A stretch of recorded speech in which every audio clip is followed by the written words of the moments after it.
அல்லேலூயா. கர்த்தருடைய பரிசுநாமத்துக்கு மகிமையுண்டாதாக. எல்லாருக்கும் கிறிஸ்மஸ் நல்வாழ்த்துக்கள். கர்த்தர் உங்களை ஆசீர்வதிப்பாராக.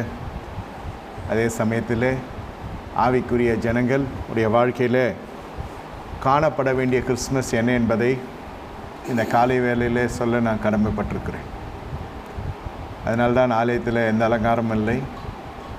அலங்கரிக்கிறது பெரிதல்ல,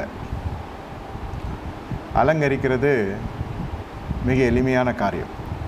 ஆனால் கிறிஸ்து எப்படி அலங்கரிக்கப்பட்டார் என்பதை நாம் தியானித்து கடந்து செல்லப் போகிறோம். ஏசாயா தீர்க்கதரிசன புஸ்தகம் 9வது அதிகாரம் 6வது வசனம். நமக்கு ஒரு பாலகன் பிறந்தார், நமக்கு ஒரு குமாரன் கொடுக்கப்பட்டார், கர்த்தத்துவம் அவர் தோளின் மேல் இருக்கும், அவர் நாமம் அதிசயமானவர், ஆலோசனை கர்த்தர், வல்லமையுள்ள தேவன், நித்திய பிதா, சமாதான பிரபு எனப்படும். தமிழ் வேதாந்தத்தில் இருக்கிறவர்கள் நீங்கள் பார்த்தீங்கன்னா அதிசயமானவர் என்பதிலிருந்து சமாதான பிரபு வரைக்கும் அது கொஞ்சம் போல்டில் இருக்கும். என் வேதத்தில் அப்படி இருக்குது, தமிழ் வேதாந்தத்தில் அப்படி இருக்கும், இங்கிலீஷ் வேதாந்தத்தில் அப்படி இருக்கான்னு தெரியல. இந்த அதிசயமானவர் கர்த்தர் உடைய பிறப்பு மிக அதிசயமானது. இந்த கிறிஸ்மஸ் என்பது உலகம் முழுவதும் கிறிஸ்தவர்கள் மட்டுமல்ல, கிறிஸ்துவுக்குள்ளே இல்லாத ஜனங்கள் கூட இந்த நாளிலே ஒரு சந்தோஷத்தோடு இந்த நாளை அனுசரிக்கிறதுண்டு. அப்படி நாங்கள் அனுசரித்த ஜனங்கள் தான். நேற்று என்னுடைய பிறந்த நாள், வாழ்த்து சொன்ன ஜனங்களுக்கு நன்றி, வாழ்த்து சொல்லாதவர்களுக்கும் நன்றி. பண்டிகை பிஸியாக இருப்பீங்க, அது முக்கியம் இல்லை. சொல்ல வர்றது என்னென்னா, இதனால் 25ஆம் தேதி எங்கள் வீட்டில் எப்பொழுதுமே இயேசுக்கு ஒரு இடம் இருந்தது அந்த காலத்தில். அதன் பிறகு முழுவதுமாக ஆண்டவராகிய இயேசு கிறிஸ்துவை ஏற்றுக்கொண்ட பிறகு சொல்லுகிறேன், இப்பொழுதும் ஆவிக்குரிய ஜனங்கள் உடைய வாழ்க்கையில் நீங்கள் பார்க்க வேண்டிய கோணம் எல்லாம் அவர் அதிசயமானவர். அவர் பிறப்பு அதிசயமானது, அவருடைய இறப்பு அதிசயமானது, அவர் நமக்குள்ளே வந்தது அதிசயமானது, நம்முடைய வாழ்க்கையிலே வந்தது அதிசயமானது. அதிசயங்களினாலே துவக்கத்தை வைத்த தேவன் நம் தேவன். இனி வருகிற நாட்கள் இப்படி நாம் பார்க்க வேண்டும். இந்த கோணத்தில் ஆவிக்குரியவர்கள் இந்த கிறிஸ்மஸை அனுசரிக்க வேண்டும். நம்முடைய வாழ்க்கையில் அவர் அதிசயமானவராய் பிறக்கப் போகிறார். அதிசயமான, இதுக்கு எந்த விதமான அடிப்படை தகுதிகளும் தேவையில்லை. அவரை நோக்கி பார்த்தாலே போதும். பார்க்குறீங்க பாருங்க, அவரை நோக்கி, அதுவே அதிசயம். 30 முக்கோடி தேவர்கள் இருக்க இவரை அறிந்து கொள்ளுகிறதே ஒரு அதிசயம். அதிசயமானவர் என்றால் என்னுடைய வியாக்கியானத்தை நான் ஆவியானுடைய துணையோடு சொல்லி கொண்டிருக்கிறேன். இதனுடைய பொருள் என்னவென்றால் ஆழமானது, அதிசயமானவர். உலக பிரகாரம் சொல்ல வேண்டுமென்றால் எத்தனையோ தலைவர்கள் பிறந்தார்கள், மரித்தார்கள். இவருடைய மரணத்தையும் நினைவு கூறுகிறோம், இவருடைய பிறப்பையும் நினைவு கூறுகிறோம்.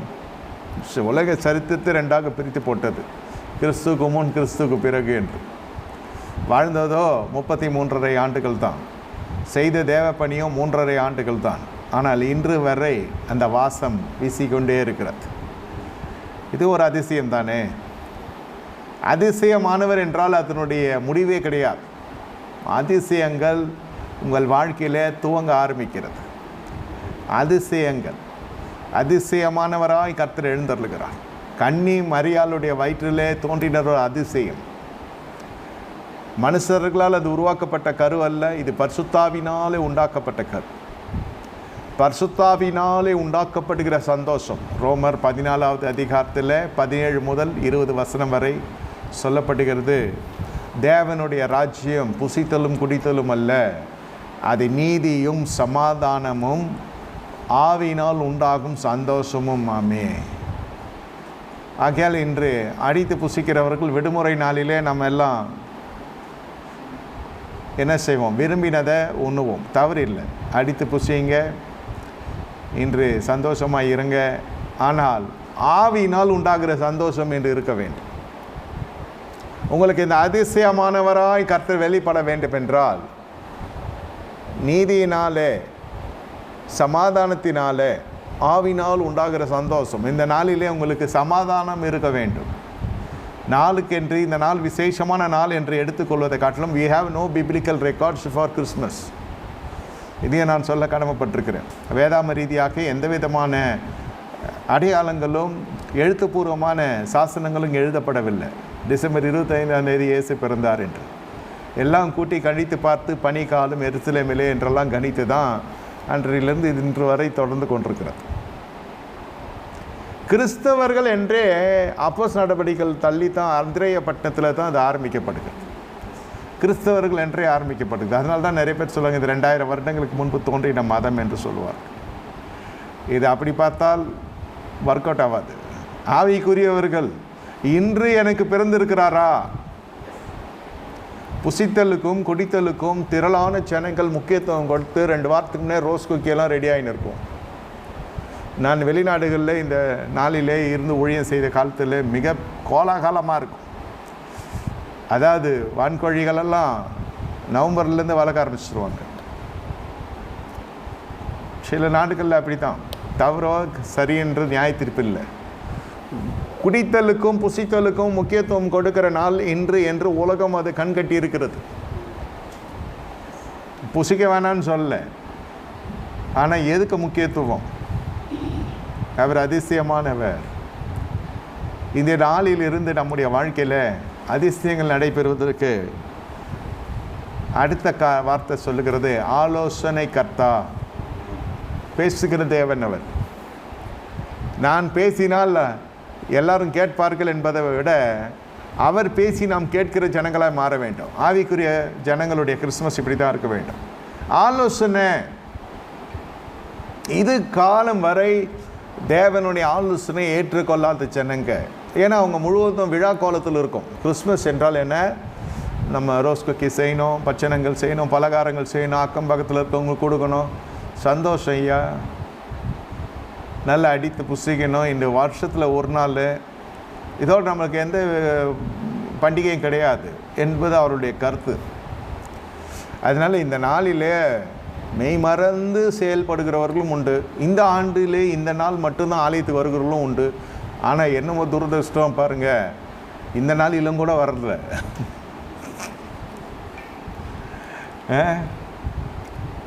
சரி, வேலை ஆன்லைனில் இருக்கிறவங்க ஏதோ நாட்டிலேருந்து வராங்க, அக்கம் பக்கத்தில் இருக்கிறது ஆளை காணும். பாருங்கள் எப்படி தேவனுடைய இதான் அதிசயம். ஆன்லைன்லேருந்து இந்த டைமு, மணி, எனர்ஜி எல்லாம் உங்களுக்கு தெரியாதுல்ல, வந்திருக்காங்க. கர்த்தருக்கு நன்றி, ஸ்தோத்திரம். வந்தவர்கள் நன்றி சொல்ல, கர்த்தருக்கு ஸ்தோத்திரம். வரது அவர்கள் மீது விழுந்த கடமை, அதனால் வருகிறார்கள். See they pay attention for the service though they are located in overseas. ஆலோசனை கர்த்தா. இந்த கிறிஸ்மஸ் இப்படி கொண்டாடினால்தான் நமக்கு ஆவிக்குரிய ரீதியில் நாம் எந்த விதமான தீட்டுக்குள்ளே போக முடியாது. மனுஷன் ஆலோசனை கேட்டு நடந்த காலங்கள் ஒன்று இருக்கிறது. ஒரு காலகட்டத்தில் மனுஷனே ஆலோசனையை கொடுக்குற காலமாகவும் மாறினது, துர் ஆலோசனையாக மாறினது. சில சமயத்தில் ஆலோசனை இல்லாத இடத்துல ஜனங்கள் இடறி விழுந்தார்கள். தேவநாமம் தரிக்கப்பட்டிருக்கிறது. இந்த கிறிஸ்மஸ் உங்களுக்கு ஒரு திருப்பு முனையை அதிசயமாய் மாற்ற வேண்டும். அவர் அதிசயமானவர் என்று உணர்ந்து அவருடைய ஆலோசனைக்குட்பட்டவர்களாக உங்களுடைய வாழ்க்கை காணப்பட வேண்டும். அவருடைய ஆலோசனைக்குட்பட்டவர்களாக, அதாவது உங்களுடைய தெய்வ பக்தி எப்படி இருக்க வேண்டும் என்றால், உங்களுடைய வாழ்க்கையினுடைய காரியங்களில் தேவன் ஊடுருவி உள்ளே வர வேண்டும். அப்பொழுது தேவன் பேசுகிறார். நீங்கள் செவி சாய்க்கும்படியாய் நிர்பந்திக்கப்படுகிறது. செவி சாய்க்காவிட்டால் நமக்கு தான் நஷ்டம், தேவனுக்கு நஷ்டம் இல்லை. ஆலோசனை கொடுப்பதற்கு ஒரு ஆள் இருக்கிறார்களா? பணம் இல்லாமல் பணம் வாங்கி கொடுத்து ஆலோசனை கொடுக்கறது வேறு. நம்ம ஆட்கள் இப்போ அந்த அப்படிப்பட்ட ஒரு நிவாரணம் இருக்குது என்று கூட தெரியாது ஐயா, அவ்வளோதான். ஏன் தெரியாது, எதுக்கு தெரியாது, இதை மெத்த படித்தவங்களுக்கும் தெரியாது. இவர் ஒரு ஆலோசனை கர்த்தர். நோய் வந்தால் மட்டும் இல்லை, இவர் ஒரு ஆலோசனை கர்த்தர். என்னால் நமக்கு ஆலோசனை கொடுக்கிறவராக இருக்க வேண்டும். அந்த ஆலோசனை தான் திருச்சபையின் வழியாக தேவன் சொல்லுகிற வார்த்தையின்படி சொல்லுகிறேன், நீங்கள் நடக்க வேண்டிய வழி இன்னதென்று உங்களுக்கென்று எழுப்பப்பட்ட போதகர்கள் அறிவிப்பாருங்க. வழி இதுவே, இதிலே நடவுங்கள் என்று சொல்லுவாங்க. அவர் நமக்கு ஆலோசனை கொடுக்கிறார். அப்பொழுது பாருங்கள், பேசுகிற தெய்வமாக இருக்கிறார். அதே சமயத்தில் நம்முடைய குடும்பத்தில் இருக்கிற எல்லா காரியங்களும், நம்முடைய காரியங்களை அவர் அறிகிறவராக இருக்கிறார். நாம் அவரிடத்தில் பேசுகிறவராக இருக்கிறோம். பேசுகிறவங்க தான் ஆலோசனை, சும்மா இருக்கிறவனுக்குலாம் ஆலோசனை இல்லை. திருமண வீட்டில் ஏன் சாப்பாடு எனக்கு கிடைக்கலன்னா, நீங்கள் திருமணத்துக்கு போனால் தான் கிடைக்கும், அதுவும் நேரத்துக்கு போனால் தான் கிடைக்கும். இந்த நேரம் காலம் எல்லாம் நாம் கடைபிடிக்கிறது காலத்திலே வரணும். நான் சொல்ல பங்க்சுவாலிட்டி. இந்த நேரத்தில் நாம் கர்த்தருடைய சமூகத்தில் காணப்படும் நம்முடைய காரியங்கள் எல்லாம் அதன் காலத்தில் நேர்த்தியாக நடக்கும். இந்த ஆலோசனை என்பது மிகப்பெரிய காரியம். அபிஷேகம் பண்ணப்பட்டவனால் கூட இந்த ஆலோசனை எடுத்துக்கொள்ள முடியவில்லை. தேவனுடைய ஆலோசனை, தேவன் என்று சொல்லுகிறது, மனுஷன் வேறு விதமாய் செய்கிறது. இதில் தான் ராஜ்யபாரங்கள் அசைக்கப்பட ஆரம்பித்தது. இவரை முதல்ல உங்களுக்கு வார்த்தையினால் வெளிப்படுகிறார். முதல்ல அவர் யார் என்று உங்களுக்கு நிரூபமாகிவிட்டது, நிரூபிக்கப்பட்டு விட்டது. என்ன நிரூபிக்கப்பட்டு விட்டது? அவர் அதிசயமானவர். அவர் பிறப்பு அதிசயம், அவர் இறப்பு அதிசயம், அவர் நமக்குள்ளே வந்தது அதிசயம், நம் வாழ்க்கையிலே சந்தித்தது அதிசயம். இது மனம், முதல்ல மனம் சந்திக்கப்படுகிறது. அவர் அதிசயமானவர். அடுத்தது செவி சாய்க்கும்படியாக, வாய் திறக்கும்படியாக நீங்களும் பேச வேண்டும். நீங்கள் பேசுவதோடு நிறுத்தி கொள்ளாமல் கேட்கவும் வேண்டும். செவித்திறன் உடையவர்களாய் நீங்கள் இருக்க வேண்டும். செவி சாய்க்க வேண்டும் கர்த்தருடைய வார்த்தைக்கு. அப்பொழுது அவர் ஆலோசனை கர்த்தராய் எதிர்படுகிறார். நீங்கள் அந்த வார்த்தையை கேட்கிறது உங்களுடைய ஆத்மாவுக்கு பலன் மட்டுமல்ல, உங்கள் சரீரத்துக்கும் நல்லது. அநேக இக்கட்டுகளுக்கு யார் பேசுவா? நம்மிட்ட ஒரு காலகட்டத்தில் யாருமே பேச மாட்டாங்க.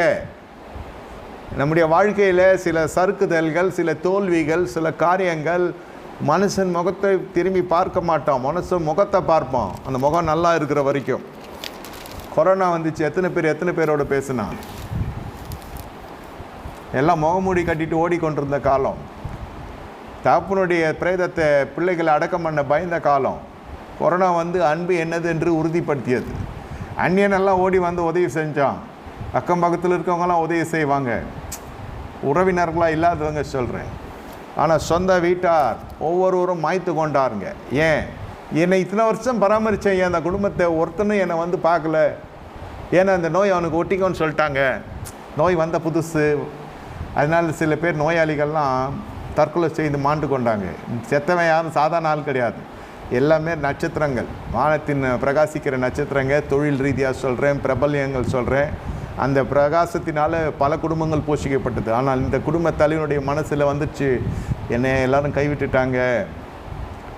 என் குடும்பம் என்னை பராமரிக்க நான் உழைச்சேன், அவரில் கரை சேர்த்தேன், எல்லா கரைகளும் நீக்கப்படி அந்த மனுஷனை ஒரு காரியம் இருந்தது. ஒரு மனுஷன் நல்லா செழிக்கிறான்னாக்கா அந்த மனுஷன் நினைத்தான் 10 குடும்பத்தை வாழ வைக்கப்படுற மனுஷன். இந்த மனுஷனுக்கு இந்த வியாதி வந்ததுனால யாரும் வரல, பார்க்க வரல. மனம் உடைந்துச்சு. சரி, இவ்வளோ ஆண்டுகள் நான் வேலை செஞ்சது, உழைச்சது, பிழைச்சது, எல்லாரையும் பிழைக்க வச்சது, எல்லாரையும் பராமரித்தது அத்தனையும் வீண். நான் பூமியில் மனுஷனை சம்பாதிக்க தவறி விட்டேன், எல்லாத்தையும் சம்பாதிச்சேன். கொரோனா கற்றுக் கொடுத்த பாடம். கடைசியில் அந்த மனுஷன் மாய்த்து கொண்டான். ஒருத்தன் இல்லை, பலர். இப்படி உலகம் முழுவதும் சொல்கிறேன். நம் முகத்தை யாராவது பார்க்கிறார்களா? நம்ம இடத்துல யாராவது பேசுகிறார்களா? நீ எந்த நிலையில் இருந்தாலும் பேசுகிற ஒரு தேவன் ஆண்டவராகிய இயேசு கிறிஸ்து. சத்தத்துக்கு செவி கொடுக்கறதுக்கு மட்டும் நம்முடைய காதுகள் அடைக்கப்படக்கூடாது. முதல்ல வேத வசனத்து மூலம் பேசுகிறார், பாடல்கள் மூலம் பேசுகிறார், செய்தியின் மூலம் பேசுகிறார், தீர்க்க தரிசனமாய் பேசுகிறார், சொப்பனத்தில் பேசுகிறார், தரிசனத்தில் பேசுகிறார், எழுந்தருளியும் பேசுவார். அதிசயமானவர் என்பதை விசுவாசிக்கிற பொழுது உங்கள் விசுவாசத்தை கர்த்தர் மெச்சிக்கொண்டு அடுத்தபடி தன்னுடைய சர்வ வல்லமையை கர்த்தர் வெளிப்படுத்துகிற முகாந்தரத்தில் தம் வார்த்தை அனுப்புகிறார். நீ வார்த்தைக்கு கட்டுப்படுகிற மனுஷியாக காணப்படுகிற பொழுது நீங்கள் விசுவாசத்தில் பூர்ணமாகிறீர்கள். நீங்களும் ஆண்டவரிடத்தில் பேசி ஜெபம் செய்கிறீர்கள், அவரும் உங்களிடத்தில் சம்பாஷிக்கிறார். இங்கே பாருங்கள், கொடுக்கல் வாங்கல் போல நீங்களும் பேசுகிறீங்க, அவரும் உங்களிடத்தில் பேசுகிறார். இது என்ன உறவு? இது அதிசயா. நேற்று வரை உலையான செட்டில் இருந்த ஜனங்க உங்களோடு ஒருவரோடு ஒருவராக இருந்த நீங்கள் இன்று பிரித்தெடுக்கப்பட்டு தான் இந்த ஸ்தானத்துக்குள்ளே வந்திருக்கிறீர்கள். இது அதிசயம் இல்லையா? என்ன செய்கிறான் அவன்? உங்கள் பேரை சொல்லி கேட்பாங்க, என்ன செய்கிறாங்க? ஜெபம் பண்ணுறாராம். அடேப்பா, ஜெபம் பண்ணுறாராம்மா, நேற்று வரைக்கும் இப்படி இருந்தார் சொல்கிறாங்களா இல்லையா? இதுதான் அதிசயமானவர். நீங்கள் அவர் தொட்டால் ஒழிய நீங்கள் தேவாலயத்துக்கு வர முடியாது. தொட்டாலும் வராவிட்டாலும் ஒன்றும் தீட்டு கழியவில்லை என்று அர்த்தம். That's the importance and the tension what they pay for the Lord. ஒன்று. ரெண்டாவது ஆலோசனை.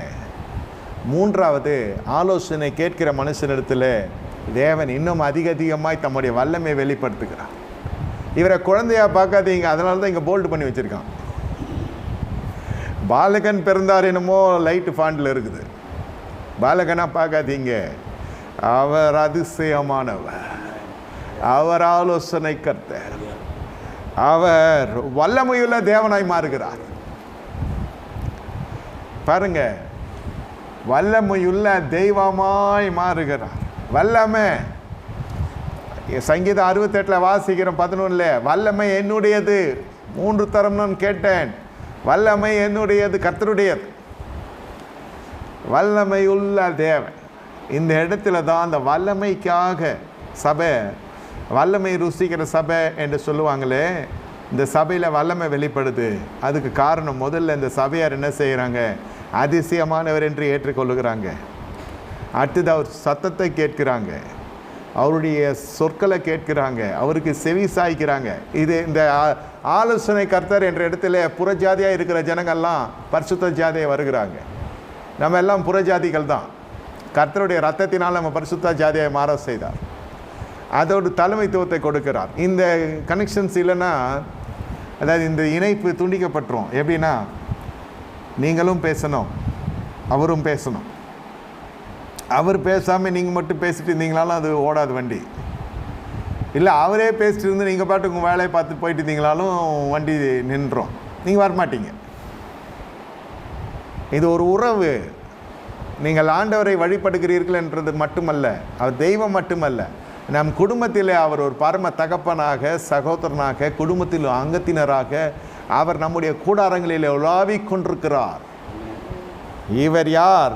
வல்லமையுள்ள தேவன். பெரும்பாடுள்ள ஸ்திரீ பெரிய ஆசைகளெல்லாம் அழித்து விட்டார்.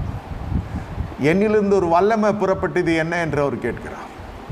அவள் வருகிறார், நெரிசலில் வஸ்திரத்தை தொட்டாகிலும் சுகத்தை பெறலாம் என்று வருகிறார்.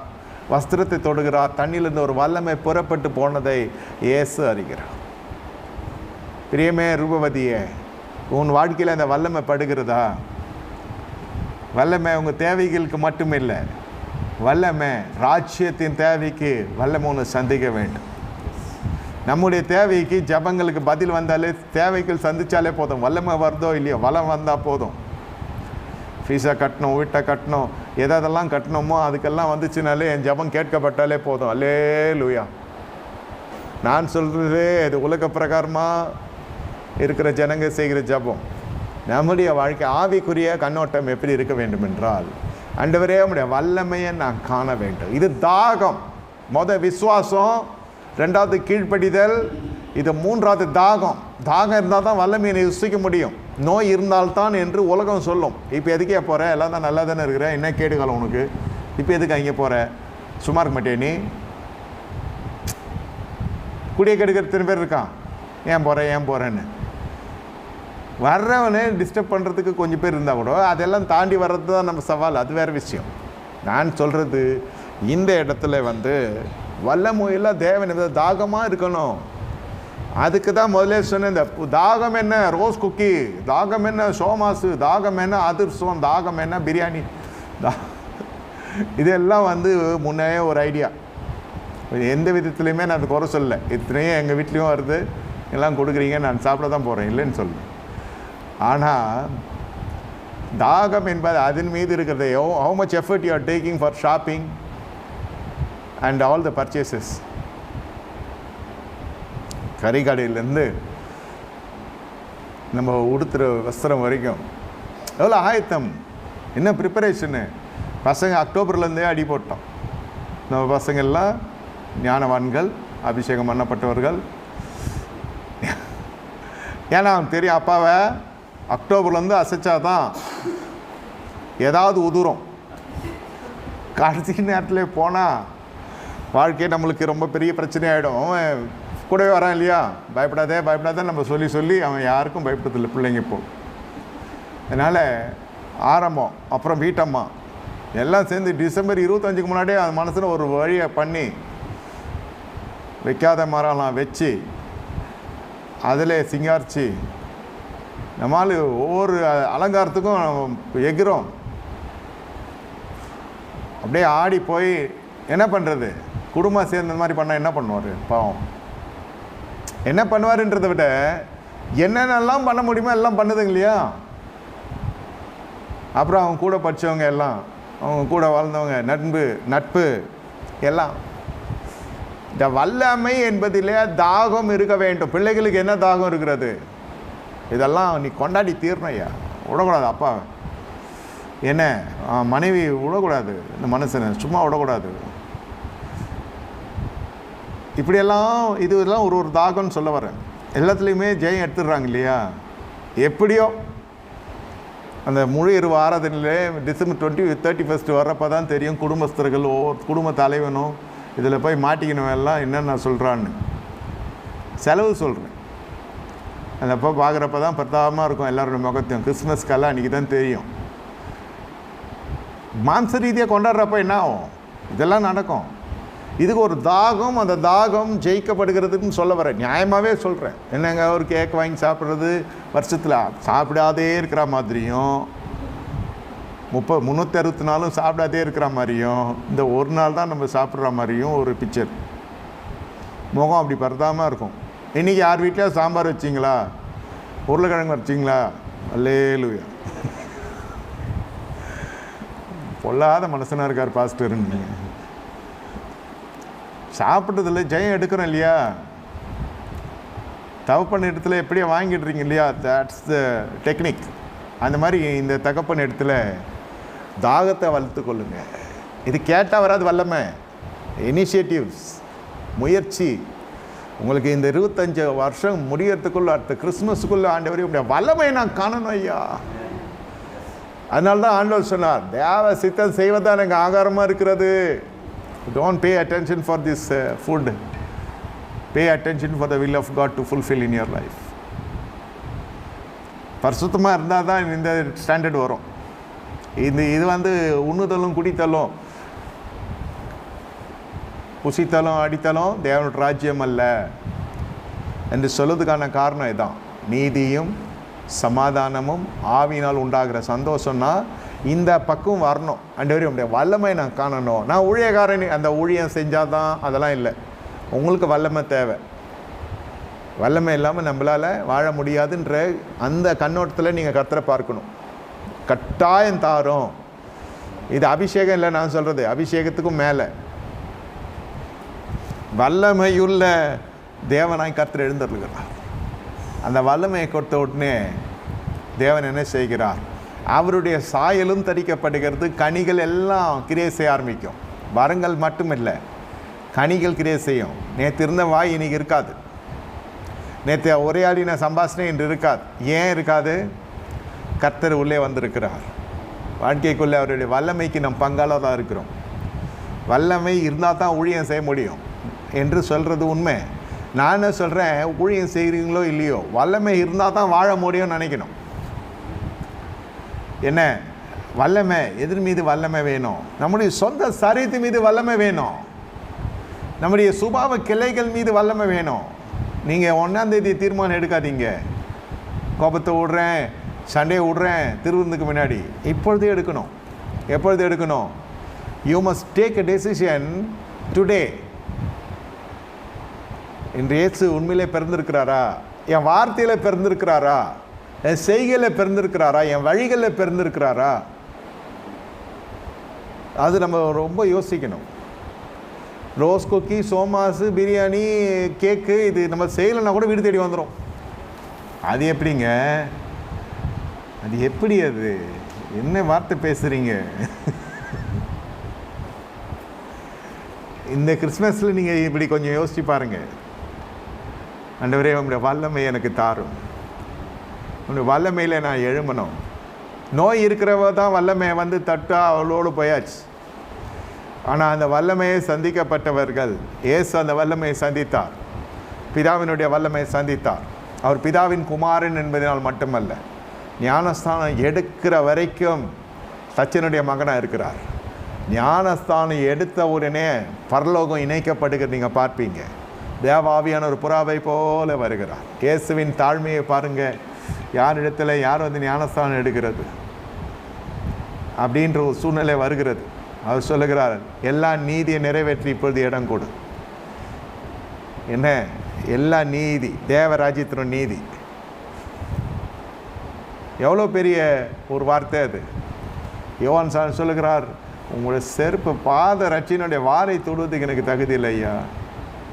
நீ குமாரன், சர்வத்தையும் படைத்த பிதாவின் குமாரன். தேவ நீதி நிறைவேற இப்போது இடம் கொடு. எல்லா நீதியை நிறைவேறி இப்போது இடம் கொடு. அந்த தாழ்மை, அந்த சமர்ப்பணம், அந்த கீழ்ப்படிதல், மூழ்கி ஞானஸ்தானம் எடுக்கிறான். இதை தெளிக்கிறது புளிக்கிறதெல்லாம் வேணாம். இந்த இதெல்லாம் பாரம்பரியம். மூழ்கி ஞானஸ்தானம் எடுக்கிறார். அபிஷேகம், புறாவின் வடிவில் தேவாவியானவர் மீதி இறங்குகிறார். அவர் வார்த்தையில் வல்லமை இருக்கிறது. முதல்ல அவருடைய வார்த்தையில் வல்லமை.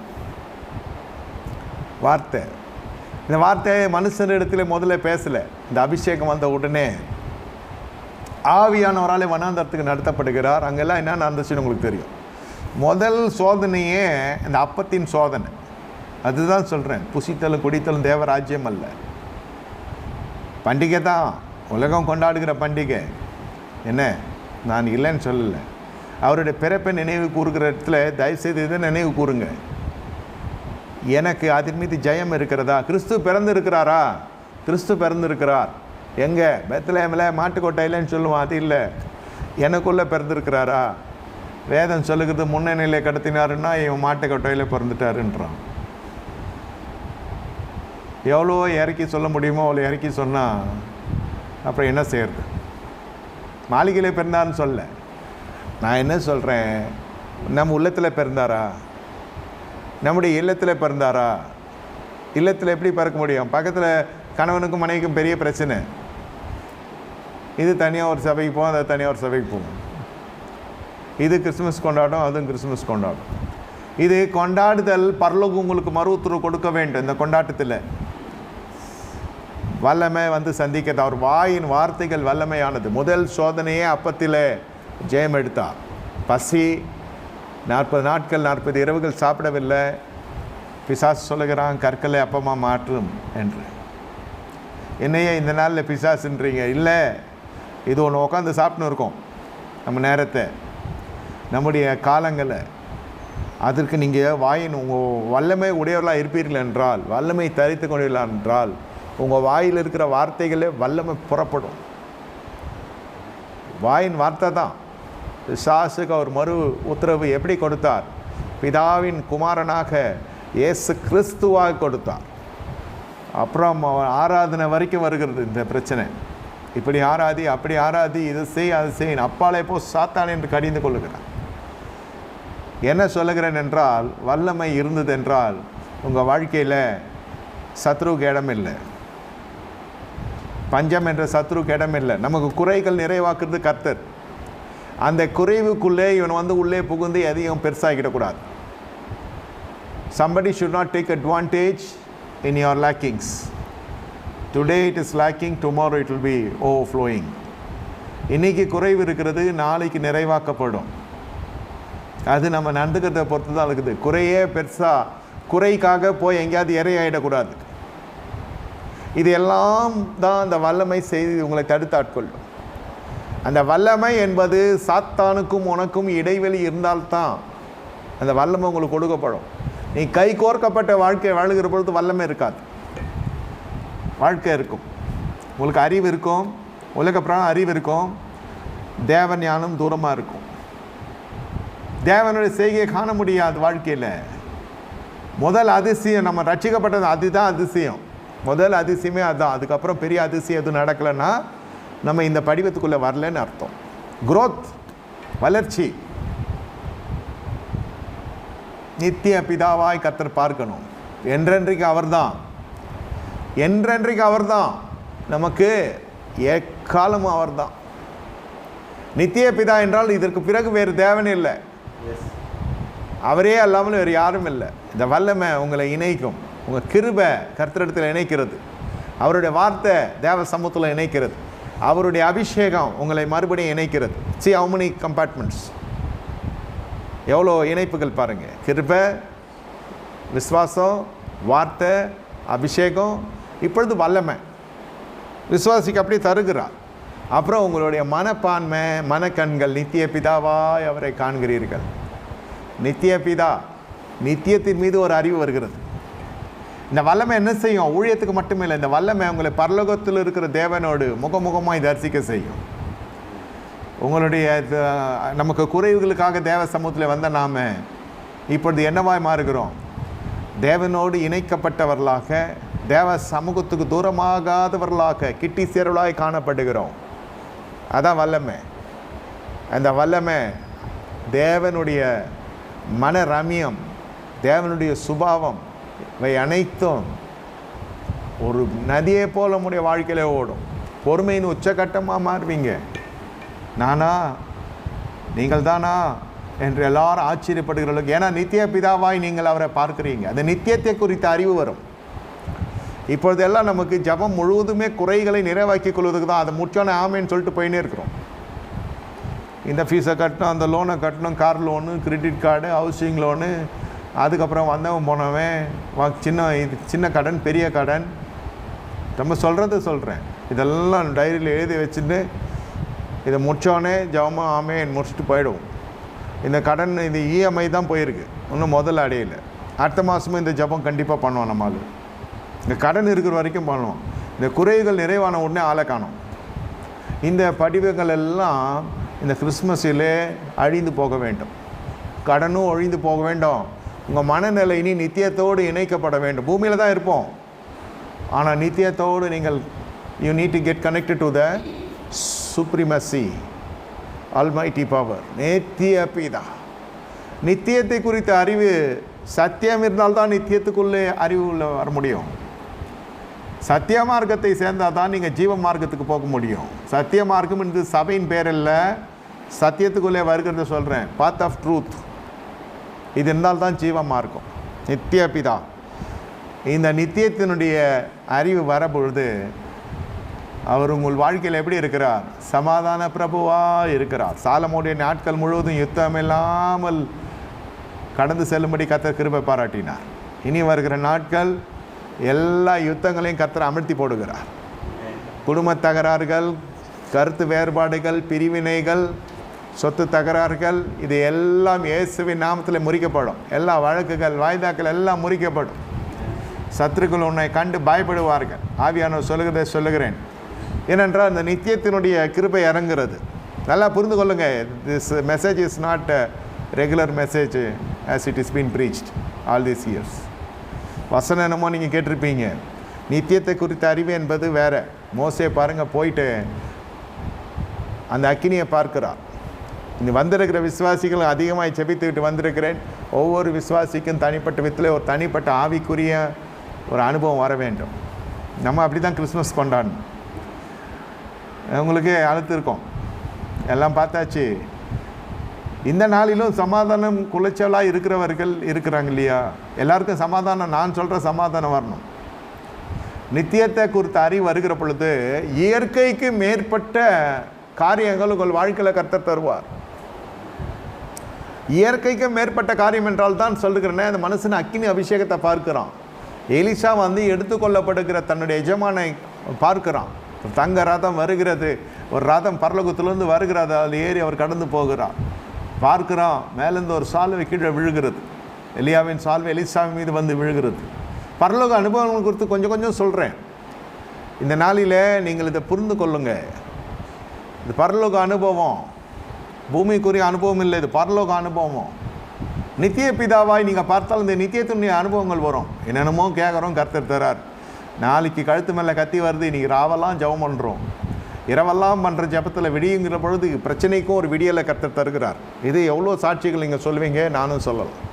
அப்படி ஜபம் பண்ண நம்ப வாய்கள் இப்போ என்ன செய்யணும், இந்த மாதிரி டேக் டைவர்ஷன். இப்போ நீங்கள் கொஞ்சம் மாற்றி ஜபம் பண்ணணும். என்ன ஜபம் பண்ணணும்? நித்தியத்தை குறித்து அறிவை தாங்கன்றவர், சத்தியத்தை குறித்து அறிவை தாங்கன்றவர், எனக்கு வந்து அனுபவத்தை தாங்க. மோசேக்கு கர்த்தர் அந்த அனுபவத்தை கொடுத்தார். இயேசு கிறிஸ்து ஜெபிக்கிறார், வானத்தில் ஒரு சத்தம் வருகிறது, இவரே நேசகுமாரன், இவரில் நான் பிரியமாக இருக்கிறேன், இவருக்கு செவி கொடுங்கள் என்று பரலோக மறுஉத்தரவு கொடுக்கிறது. அவர் என்ன போய் கேட்டாரா? அவர் ஜெபிக்கிறார், மறுரூபம் மலையில் மோசே எலியாவும் வந்து இறங்குகிறாங்க.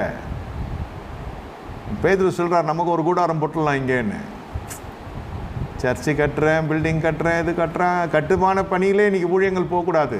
நித்தியத்தை குறித்த மகிமை வரணும். நீங்கள் ஜெபிக்கிறீங்க, மகிமை வரப்போகிறது. நித்தியத்தின் பிதாவாய் நீங்கள் கர்த்தரை பார்க்க போகிறீங்க. அல்லேலூயா. சமாதான பிரபு எனப்படும். இந்த நித்திய அறிவு இருக்கிற பொழுது வேதம் சொல்லுகிறது, ஒருவனுடைய வழிகள் கர்த்தருக்கு பிரியமாக இருந்தால் அவன் சத்துருக்கள் அவனோடு சமாதானமாக இருக்க போகிறான். இந்த கிறிஸ்மஸ்லேருந்து பாருங்கள், இதெல்லாம் பகைச்சிருந்ததோ அத்தனையும் வந்து பட்சமாய் வரும். உனக்கு விரோதமாய் ஒரு கூட்டம் எழும்பினாலும் அவர்கள் என்னால் கூடுகிற கூட்டம் அல்ல. எவர்கள் உனக்கு விரோதமாக எழும்புகிறார்களோ அவர்களும் உன் பட்சத்தில் வருவார்கள். கர்த்தருடைய வார்த்தை, தீர்க்க தரிசனம் நான் சொல்லுகிறேன். பகைகள் எல்லாம் முறிக்கப்படும், சேமமும் செழிப்பும் உன்னை பின்தொடரும். ஆனால் இதை ஏசாயா 9:6 கொஞ்சம் மனசில் வைத்து கொள்ளுங்க. கிறிஸ்மஸ் செய்தியாக மட்டும் எடுத்துக்கொள்ள வேண்டாம். கிறிஸ்து உங்களுக்குள்ளே பிறந்தால் இத்தனை கிளைகள், இத்தனை கிருபைகள் வரணும். என்ன அதிசயமானவர், ஆலோசனை கர்த்தர், வல்லமுள்ள தேவன், நித்திய பிதா, சமாதான பிரபு. இப்படி இருந்தால்தான் 5 விதமான கட்டப்பட்ட ஊழியத்துக்குள்ளும் நீங்கள் இருக்க முடியும், அந்த ஊழியங்களுக்குள்ளே நீங்கள் பிரகாசிக்க முடியும். இப்போது அப்படியே 5 கட்டப்பட்ட ஊழியம்: அப்போஸ்தலர், தீர்க்கதரிசி, சுவிசேஷகர், போதகர். அப்புறம் என்ன சொல்லப்படுகிறது? மேய்ப்பர். சொல்ல மாட்டீங்களே? மேய்ப்பர், போதகர், அப்போஸ்தலர், தீர்க்கதரிசி, சுவிசேஷகர். 5 விதமான கட்டப்பட்ட ஊழியங்கள். இந்த 5 விதமான கிருபைகள் உங்கள் மீது இறங்கும். இந்த அனுபவம் இல்லாமல் உங்களால் பண்ண முடியாது. இந்த 5 தலைப்புகளும் 5 சொற்களும் இந்த வார்த்தையில், இந்த வசனத்தில் இருக்கிற இதிலிருந்து தான் உலகம் 5 கண்டங்களிலும் இதுதான் பரவுகிறது. சமாதானம் இல்லை, அடிச்சுட்டு வெட்டின்னு சாவறான், குண்டு போடுறான் இல்லையா? என்னென்னலாம் அழிவுகள் நடக்கிறது. ஒவ்வொரு அழிவுக்கும், ஒவ்வொரு சர்ச்சைக்கு பின்னால் பொருளாதாரம் நஷ்டம், ஜீவ சேதம், பொருளாதார சேதம் எல்லாம் போகிறது இல்லையா? இதெல்லாம் வந்து பூமியிலே நம்ம எல்லாம் ஜெயித்து வர வேண்டும். பூமியிலே சமாதானம் இருக்காது தான், ஆனால் உலகத்தில் உனக்கு உபத்திரம் உண்டு, ஆனாலும் திடன் கொள்ளுங்க, நான் உலகத்தை ஜெயித்தேன். ஆனால் நித்தியத்தினுடைய பிதாவாய் பாருங்கள், நித்திய பிதாவாக பாருங்கள், நித்திய பிதாவாக பார்க்கணும். ஐயா, இதுவரை நான் தேவைகளுக்கு பார்த்தேன், இதுவரை நோய்க்கு பரிகாரியாய் பார்த்தேன், என் பிள்ளைகள் ஒரு நல்ல வழியில் இருக்கணுன்ற அந்த கண்ணோட்டத்தில் ஜெபித்து பார்த்தேன். நல்ல ஃப்யூச்சர் வேணும் பிள்ளைங்கள், தப்பு இல்லை. நீங்கள் இதுவரை செஞ்ச ஜப்பம் தப்புன்னு சொல்லலை. இனி ஜபத்தில் ஒரு மறுரூபம் வரணுன்றது தான் நான் சொல்ல வர கருத்து. ஜெபிக்கிறீங்களே, சந்தோஷம், அதில் தவறு இல்லை. ஒரு தேவைகளுக்கு கேட்குறது தவறு இல்லை, கர்த்தரை, மனுஷனை இல்லை, கர்த்தரை. ஆனால் இன்னும் நீ கேட்க வேண்டியது நிறைய இருக்கிறதுன்னு நான் சொல்கிறேன். Change your attitude. இன்றைக்கி மன எண்ணங்களை மாற்றிக்கொள்ளுங்க. என்றைக்காவது அப்படி ஜெபம் பண்ணியிருக்கீங்களா? அபிஷேகத்தை தவிர. இல்லை மொத்தமாக சேர்த்து 3 எழுத்த சொல்லுவீங்க, வரேன், எனக்கும் வேணும், நானும் தீர்க்கதரிசனம் வரைக்கணும். யாரையோ பார்த்துருப்பீங்க, அதனால் உங்களுக்கு அது ஒரு உந்துதல் இருக்கும். சரி, பரவாயில்ல. இதை நம்ம சிறுபிள்ளைத்தனமாகவும் எடுத்துக்கல, ரொம்ப பெரிய மனுஷத்தனமாகவும் எடுத்துக்கல. ஆனால் நித்திய பிதாவாக பார்த்து ஆண்டவரே பண்ணி ஒவ்வொருவனுக்கும் ஒவ்வொரு அனுபவத்தை கர்த்தர் தருவார். தருகிறவர் கர்த்தர். உங்களுக்கு ஒரு பெரிய பண்டக சாலை திறந்து கர்த்தர் கொடுக்கிறார். உன்னால் வேண்டியதை நீ கேட்டு பெற்றுக்கொள்ளலாம். There is no limit, unlimited.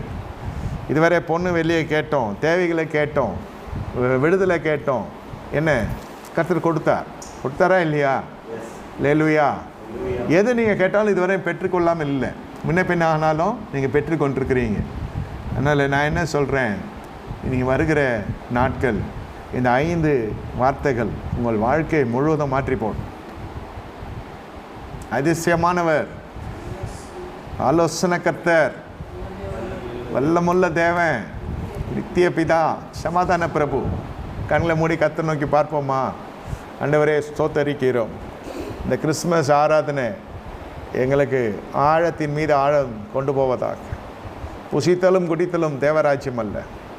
தேவரி இறங்கும், ஆசீர்வதியும், சபையார் இணைத்தல். இயேசுவின் தெளிக்கிறோம், இயேசுவின் நாமத்தில் பிதாவும். ஆமென். என் ஆத்துமாவே கர்த்தரை ஸ்தோத்திரி, என் முழு நாமத்தை ஸ்தோத்திரி. என் ஆத்துமாவே கர்த்தரை ஸ்தோத்திரி, கர்த்தர் செய்த சகல உபகாரங்களை மறவாதே. ஆமென். கர்த்தராகிய இயேசு கிறிஸ்துவின் கிருபையும் பிதாவாகிய தேவனுடைய அன்பும் பரிசுத்தாவின் ஐக்கியமும் நம் அனைவருக்கும் சதா காலம் சகல பரிசுத்தவான்களோடு இருப்பதாக. ஆமென். நன்றி, வணக்கம்.